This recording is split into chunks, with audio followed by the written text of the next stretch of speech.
kabajamtoota fi hordoftoota chaanaalii kootii akkam jirtu nagaan isiniif haa ta'u. Ani nagaa kootii galata waaqayyoo ta'u isiniif nagaa keessanii fi nagaan keessanaa baay'atu.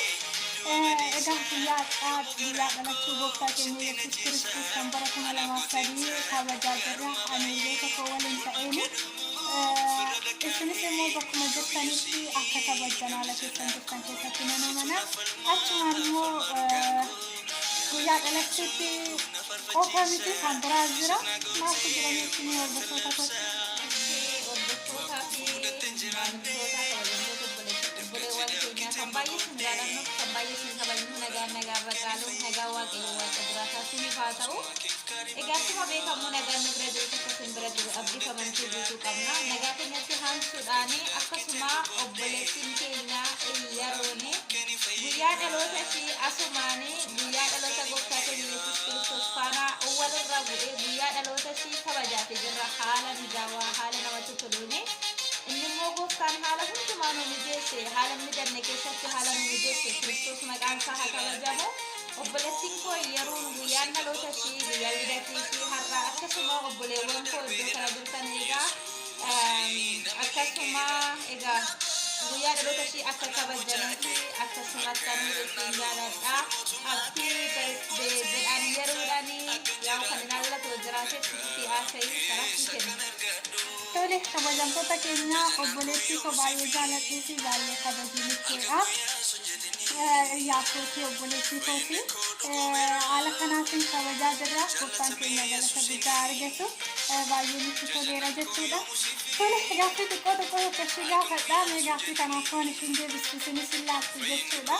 Kanaaf immoo kalasumaan gara gaaffii kootiitti dhufa. Tole obboleettii koo gaaffii natti gaafadhu hordoftoonni koo akka dhaga'aniifi. Guyyaadha kana እንግዲህ walii wajjiniin guyyaa dhaloota gooftaa Yesuus Kiristoos guyyaa kamisaa darbee garuu nuti maadha waliin kabajaa jirra.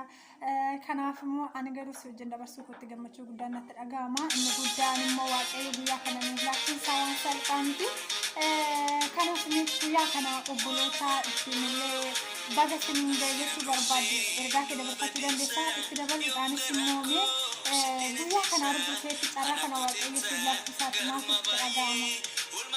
Hundumaa dursee waaqayyo gooftaa maqaa galataa fi kabaja guutuu fudhatu. Waaqni yoo barbaade obboleewwan biyya hambaa dursanii fi obboleewwan fageenya maatii keessa irraa jiraataniif hunduyyuu akkasumatti hin dhaga'amne. Sababbiin isaas maaliif iddoo hundumattuu gaafa nuti haala mijaawaa keessatti haala mijanne keessatti dhaabbanne maqaa waaqayyoodhaan nu hundinuu namatti tola. Nuti garuu nyaata dhugaatittii miti kan gammadaa jiru nyaata dhugaatittii miti kan waan ta'aa jiru garuu kan nu faana jiru kan nurraa calanqisuufi mallattoo hoolichaa waan ta'eef nuti inni guddaa nyaata dhugaatii osoo hin taane Kiristoosiin qabaachuun keenyaaf nagaan keenya guutuudha.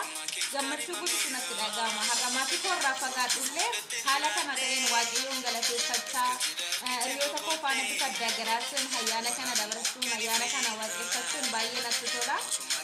Akkasuma bakka jirtanuuf lafa jirtanutti warreen abdii fitannaa keessa jirtan maatirraa fagaanii jettanii gadda addaa garaa keessa jirtanu hunduyyuu isinitti hin dhaga'amin. Sababbiin isaa maaliif yaa akkuma dubbiin sagalee waaqayyo jedhu harki hojjetiin hin nyaatin jedha.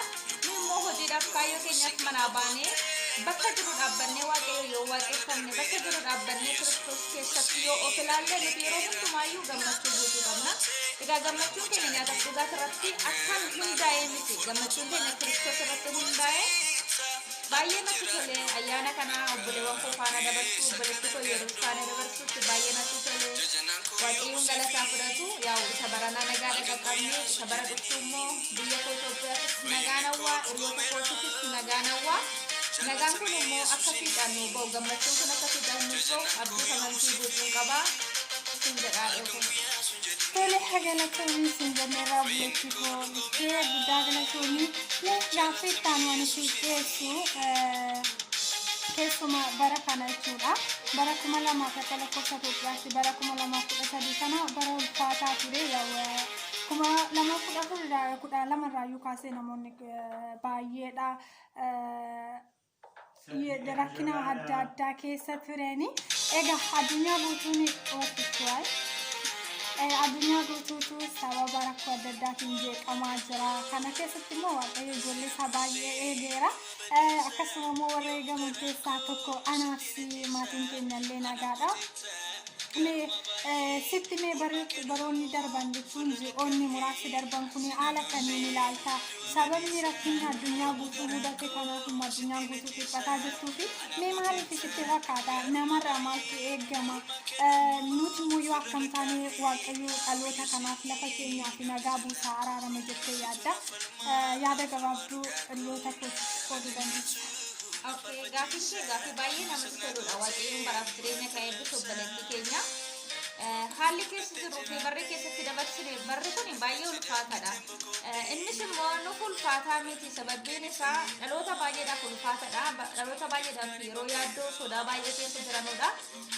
Ani garuu waan ta'e hundumaa keessattuu salphiseetu ni ilaala. Sababiin isaa salphisuu fi wantichi kan salphatu miti. Wantichi yeroo akkasitti ilaalan wanta salphatu miti. Wanta salphachuudhaafis ta'uu miti. Garuu ani immoo Kiristoos keessatti yeroo nuuf ilaalu wanti hundinuu salphaadha. Sababiin isaayyuu wanti hundinuu harka isaa keessa jira waan ta'eef.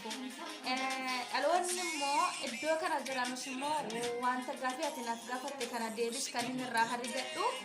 Deebis hin ta'aaf jedhee kan yaadu hundinuu nama waaqayyoon sodaate, nama habboomni isaa eege, nama waaqayyoon mallaan jedhe jedhee tarkaanfatuuf wanti hundinuu salphaadha. Maaliif dhalli namaa ofii isaatiif of gaggeessee eessan of ga'uu hin danda'u, ofii tarkaanfatee eessumaa ga'uu hin danda'u. Sababiin isaa Kiristoos keessatti sodaa Kiristoos keessa yoo jiraanne, goda jirruuf mandara jirru keessatti yoo jiraanne wanti hundinuu akka salphaa ta'e nan amana. Garuu kan nu gaggeessu, kan ittiin gaggeeffamnus ayyaana waaqayyoo yoo taane inni guddaan lafa jirrutti waaqayyoof amanamu, sodaa waaqayyootiin deddeebi'u, lafa jirruu fi mana jirrutti amanamummaa qabaachuudha.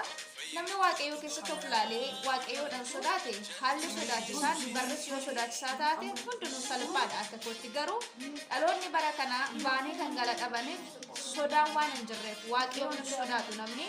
Waaqayyoon mallaan jedhaarra namni mallaan jedhaadha. Waaqayyoo gammachiisarra nama gammachiisadha waan jiraannuufu. Kanaaf kana immoo dhiisnee nama gaddisiisnaa miti, nama gufachiifna osoo hin taane waaqayyoo keessatti of ilaalu, waaqayyoon sodaachaa tarkaanfachuu, bara fakkaachurra waaqayyoon fakkaachutu nu baasee yaada. Tole guddaa galatoomii waaqayyo si haa eebbisu. Egaa obboleettiin koo obboleettii hafuuraan bilchaattee yaada waaqayyo keessa jiraattuudha. Egaa baroottan ji'oottan darban keessa haa ta'uyyuu baroottan tiin duratti namoonni rakkina adda addaatiin addunyaan kun rakkachaa jirti. Sababa kanaatiif immoo namni rakkina isarra ga'uuf itti dhaga'ama. Komii waaqayyo irratti dhiyeessa malee ani maalan taa'ee ani eessan jira ani maal gochuun qaba kan jedhu ofiisaa deebi'ee namni gaaffisa ofiin gaafatu jechuudha.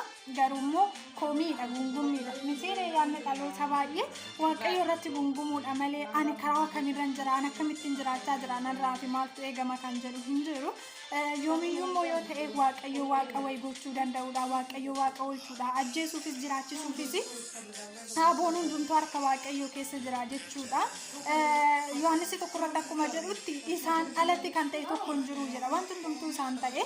Kanaaf immoo waaqayyo waan addunyaa kanarratti ta'aa jiru beeka, waan dhaloota kanarratti ta'aa jiru beeka. Kanaaf immoo yeroo hundumayyuu gungummii waaqayyo irratti kaasu, yeroo hundumayyuu waaqayyoon komachuu, waaqayyo irratti gaaffii dhiyeessuu hin ta'in nuyi ofii keenya gaaffii gaafachuu, ani eessan jira, ani maaliif fakkaadha, anarraa maaltu eegama jechuun gaariidha.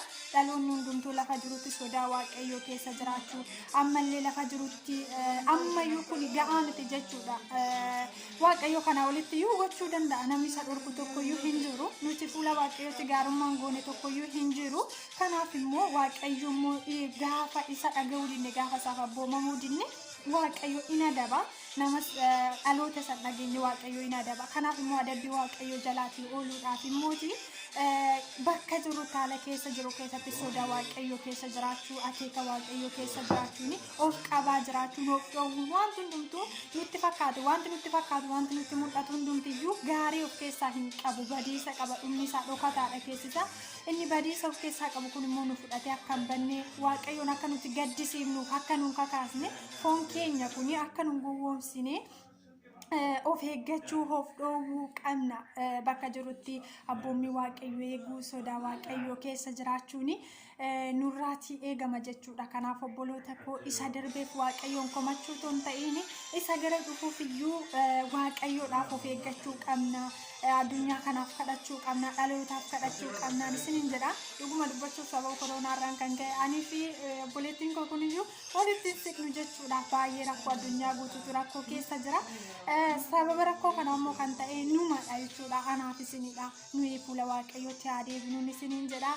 Egaa guyyaan kuni haala kamiittiyyu gammachuu qabna. Guyyaa kana gammachuudhaaf dabarsaa jira. Waaqayyoodhaaf galanni guddaan haa ta'u. Haala kan keessatti iyyuu ijoollee waaqayyoo gammachuu qabu. Yeroo hundumayyuu gooftaatti gammannu nuti dubbii waaqayyoo akka jedhutti yeroo hundumayyuu gooftaatti gammadaa jedha. Gammachuun keenya Kiristoosii nu immoo haala kan keessa darbinee iyyuu guyyaadhaa kana ga'uu keenyatti waaqayyoon hin galateeffannaa. Baroottan hedduu keessatti harki waaqayyoo nu gargaareera. Kanaaf immoo yeroo hundumayyuu gammachuu keessa isaa jiraannu foon keenyatti baay'ee hoggaturra dubbii waaqayyoo keessatti qabannee yeroo kamiyyuu waa'ee waaqayyoo dubbachuu wal jajjabeessuun gaariidhaan isiniin jedha jaallatamtootaa fi hordoftoota chaanaalii kooti. Odiyaa koo wajjin wal isin barsiisee barnoota guddaa akka irraa fudhattaniis daqiiqa gabaabduu kana keessatti abdiin qaba. Guddaa galatooma baay'een isin jaalladha viidiyoo kana. Yoo jaallattan sheerii godhaa yuutuubii koo laayik sabiskiraayib gochuu hin dagatinaan isiniin jedha. Yeroo kamiyyuu xiqqaatu iyyuu jechuudha yeroo gabaabaa yoo ta'u dubbii waaqayyoo isiniif qooda. Irra deebi'uudhaan baga geessaniin isiniin jedha. Guddaa waaqayyo isin haa eebbisu galatooma. Ergaa kee yoo dabarfachuu barbaadde carraaqqii kenna galatooma. Ishee guddaa galatoomaa baay'ee sin jaalannaa baay'ee sin kabajnaa ergaa qabu jiraatee lafa jirtanutti yeroo baay'ee jaalalatu nu hir'ata jaalala waaqayyootiin yaa'u jaalala afaanii osoo hin taane jaalalli nuti waliif qabnu jaalala honnee haa ta'u wal ceegga'uu